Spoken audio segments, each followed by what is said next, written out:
تا یو خړ ویښتو والا سړی چې په ویښتو کې به هر وخت دوړي یعنی مطلب دا یو مطلب ته دا غستی شو هغه به را دوړي به پرې لګېدلي وي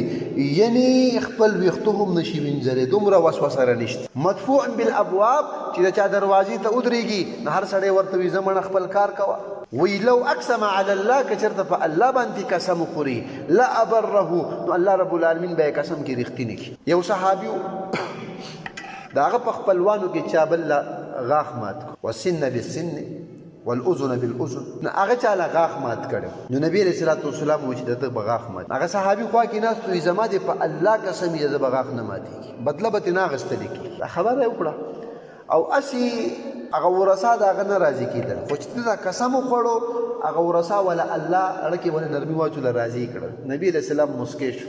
وایي د الله په بندګانو کې داسې خلک شته چې هغې وایي زما دې په الله قسم باران به کېږي باران وشي زما دې الله باندې قسم وي چې دا کار به کېږي ولې هغې الله ته دومره نږدې وي الله د هغه د هغې قسم لحاظ وکړي